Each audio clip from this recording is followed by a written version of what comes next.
Halo, nama saya Marini Joko Wiharjo. Saya mahasiswa pertanian Universitas Gadjah Mada.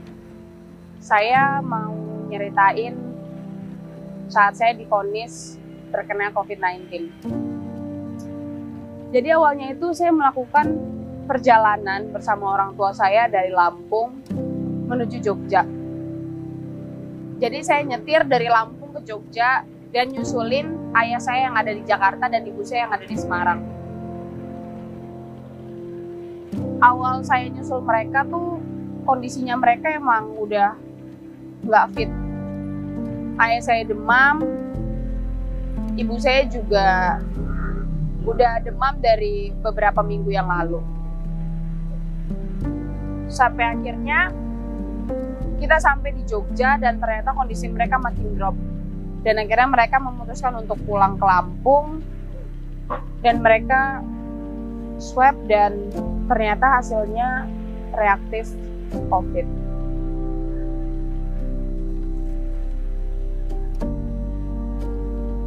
Mereka diisolasi berdua di Rumah Sakit Abdul Muluk di Lampung, dan ngedengar kabar itu,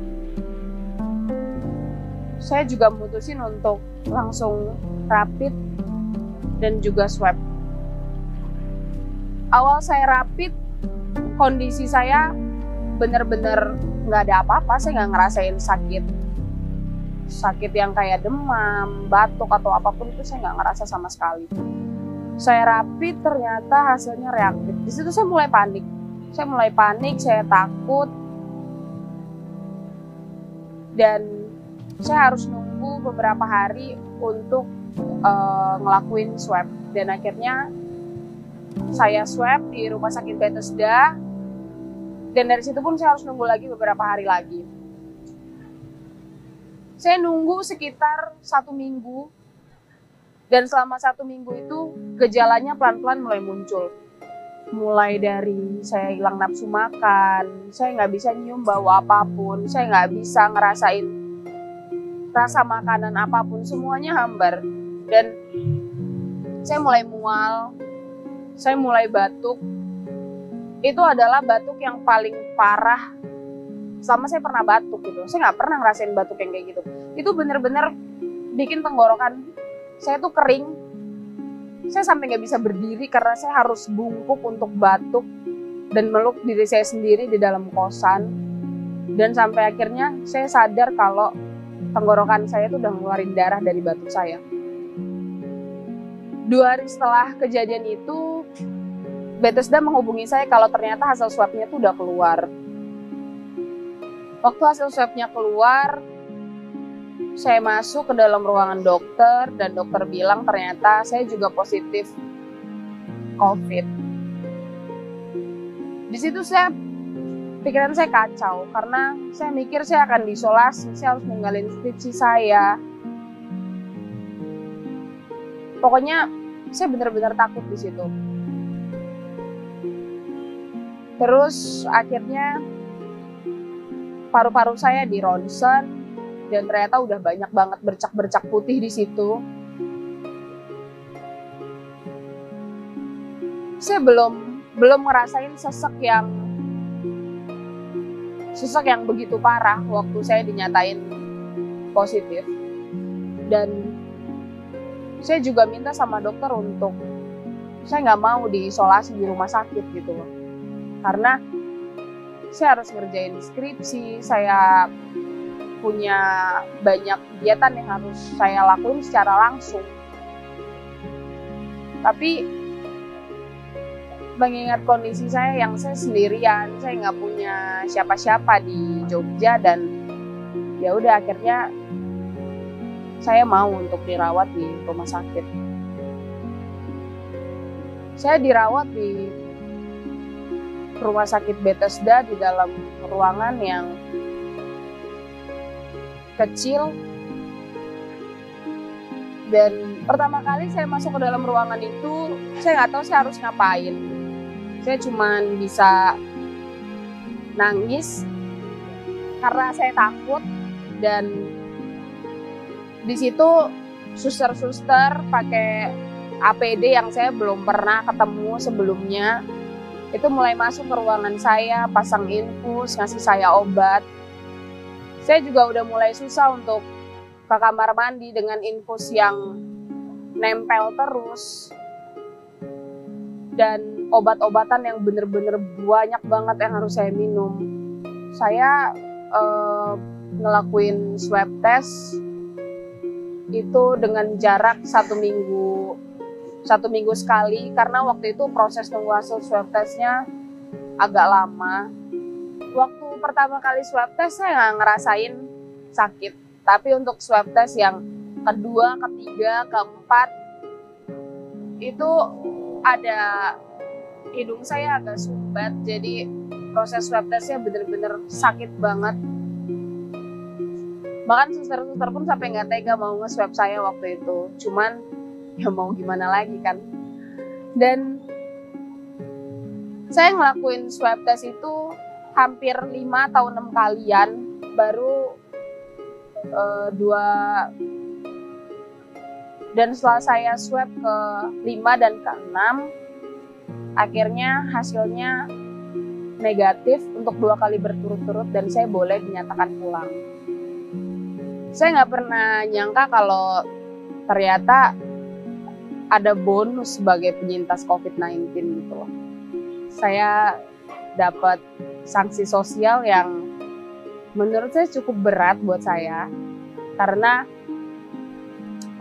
waktu itu di hari ke-10 saya di rumah sakit, saya ditelepon sama ibu puskesmas.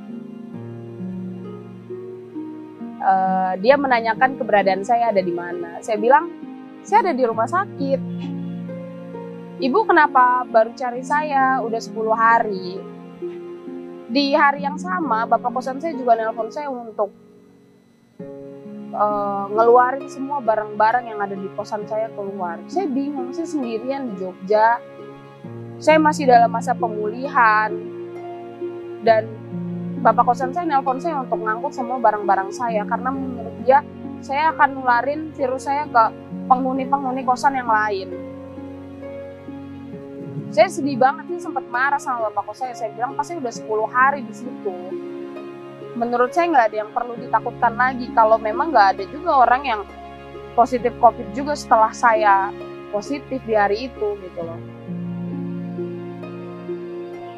Bapak kos saya juga bilang kalau Pak RT dan Pak RW itu juga takut kalau saya tuh nularin ke warga-warga yang lain. Pak RT, Pak RW itu nggak mau kalau saya tuh masih ada di kampung itu lagi.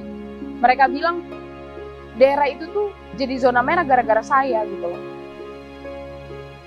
Di situ saya bingung, saya harus cari siapa, saya harus panggil siapa untuk ngangkutin barang-barang saya yang ada di kosan. Dan saya harus bawa barang saya ke kosan, juga saya nggak tahu harus bawa kemana.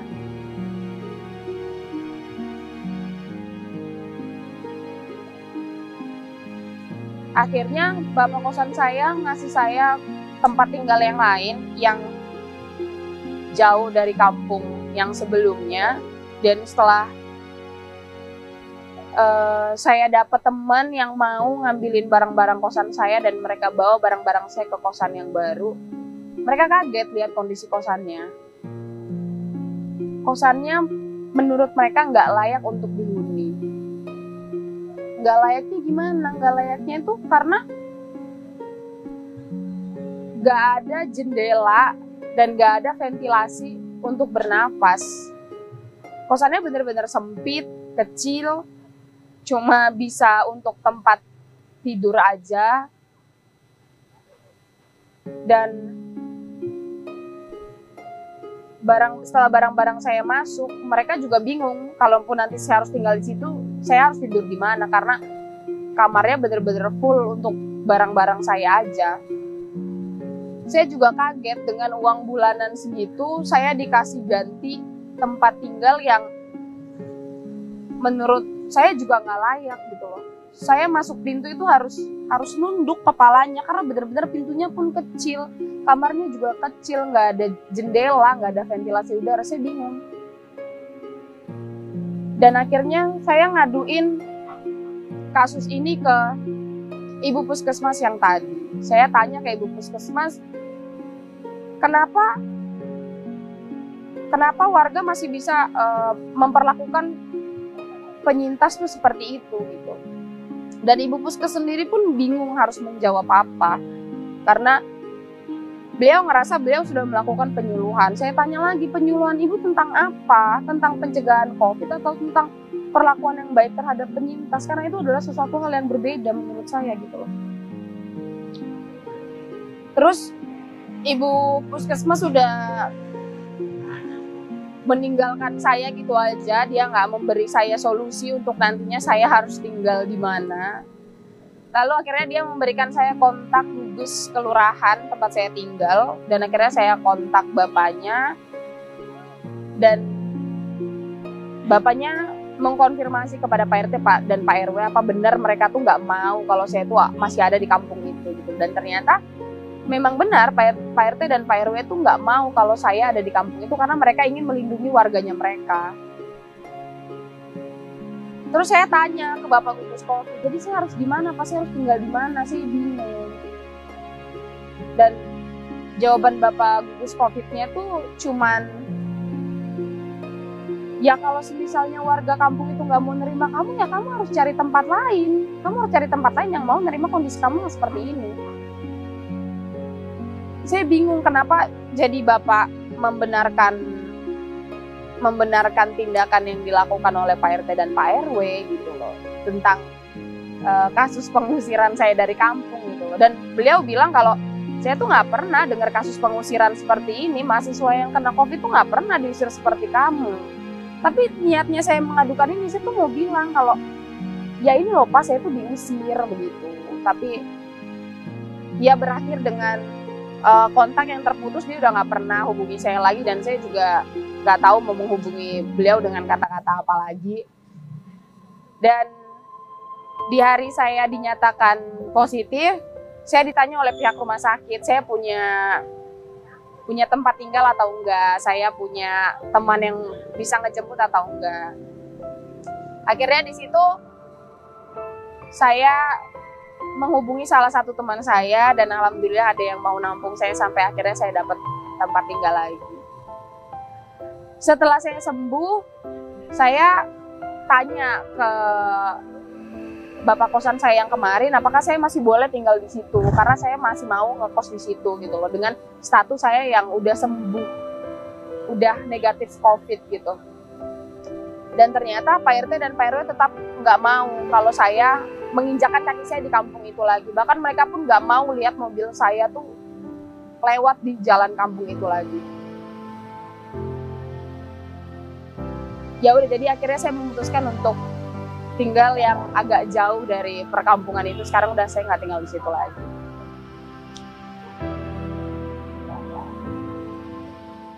Ternyata yang dapat sanksi sosial seperti ini nggak cuman saya, tapi juga kedua orang tua saya. Kedua orang tua saya juga dapetin sanksi sosial yang menurut saya lebih berat gitu loh daripada saya.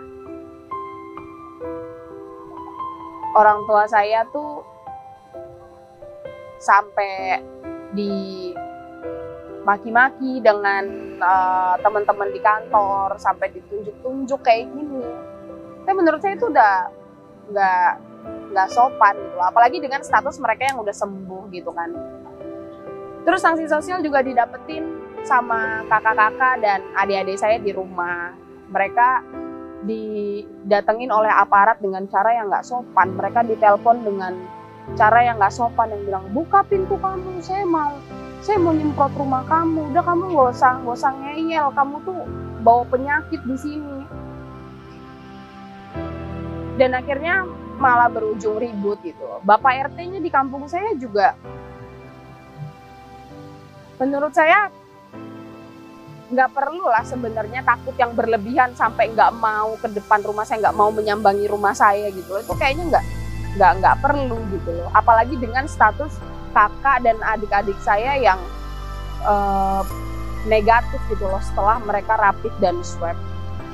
Tapi ternyata Pak RT, Pak RW dan aparat-aparat di kampung saya pun juga masih takut untuk menyambangi rumah saya dengan status kakak dan adik saya yang seperti itu.